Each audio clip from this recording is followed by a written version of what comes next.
রাহমাতুল্লাহি ওয়া বারাকাতুহু। সম্মানিত শাইখ, আমি ফাতিমা বিনতে ইউসুফ, কুয়েত থেকে। মাশাআল্লাহ, বলেন।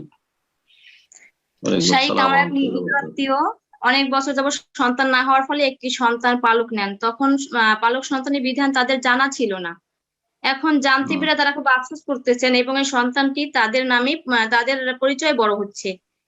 এখন এই হুম। কিভাবে শরীয়তের হুকুম মেনে এই সন্তানটিকে লালন পালন করা যাবে? তাহলে সমস্যাটা হচ্ছে যে কাগজপত্রে এই পালক সন্তানের কাগজপত্রে এই যে যিনি পালক হিসাবে নিয়েছেন তার নাম লাগিয়ে দিয়েছে, এই তো সমস্যা এটাই জি নাকি?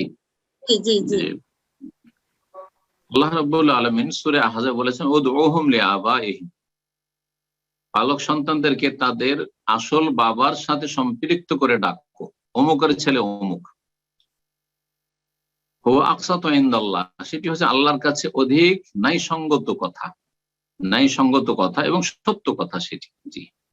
ফাইনলাম তাআলামু আবাআহুম, তাদের বাপের নাম যদি না জানা থাকে, ধরেন রাস্তা পথে কোনো বাচ্চাকে ফেলে দিয়ে চলে গেছে, উঠিয়ে নিয়ে আসলেন, জানাই নাই যে বাবা কি।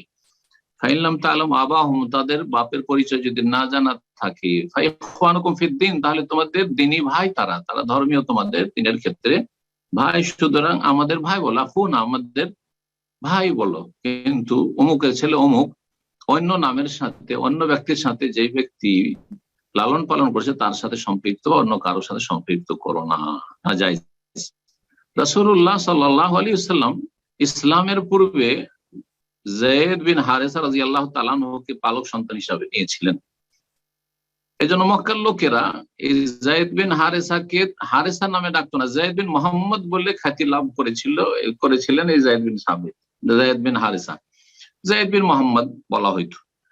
এই চলতে থাকে, মক্কার লোকেরা যায়েদ বিন মুহাম্মদ বলতে থাকে, মুসলিমরাও ইসলাম গ্রহণের পরে সাহাবায়ে কেরামগণ তারাও দেখা দেখে আগে থেকে বলা অভ্যাস ছিল, আর সেভাবে তারাও যায়েদ বিন মুহাম্মদ বলতে থাকে। আল্লাহ রাব্বুল সূরা আহজাবের আয়াত নাযিল করে এই আয়াত দ্বারা সতর্ক করে দিলেন যে আজকে থেকে যদি কোনো পালক পুত্র থাকে, সেটা যায়েদ বিন হারিসাই হোক, এই ক্ষেত্রে এই আয়াত নাযিল হয়েছে যার শান এই, অথবা যে কোনো ক্ষেত্রে হোক না কেন, তাদের বাবার নামে ডাকো। বাবার নাম না জানা থাকলে তাদেরকে বলে যে আমাদের ভাই, কিন্তু অমুকের ছেলে যায়েদ বিন মুহাম্মদ এই কথা বলিও না, আল্লাহ নিষেধ করেছেন। তো এইভাবে ডাকা জায়েজ নয়।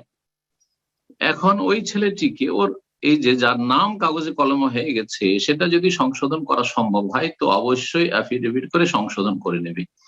যদি তা সম্ভব না হয়, আইনগত সমস্যা থাকে অথবা যে কোনো সমস্যা আছে বড় ধরনের, এটা সম্ভব নয়, তাহলে সবাইকে বলবে যে এটি আমার পালক সন্তান, এটি আমার পালক সন্তান। যে কেউ জিজ্ঞেস করবে যে এটা কে, ছেলেও বলবে, ছেলে বড় হয়েছে বা বড় হচ্ছে, সে বলবে যে আমার আব্বা ইনি না, আমার আব্বা অমুক, আমি ওনার বাড়িতে পালক সন্তান, পালক আমি। আর এই লোক নিয়েছেন তিনিও বলবেন, তার পরিবার আত্মীয় স্বজন তারাও বলবে যে এটা অমুকের ছেলে, আমাদের এই বংশের ছেলে নয়। জাযাকুমুল্লাহ খায়র। তো এইভাবে আশা করি এই বিষয়টি স্পষ্ট করতে পারবে এবং এই বিষয়টিতে সঠিক আমল করতে পারবে।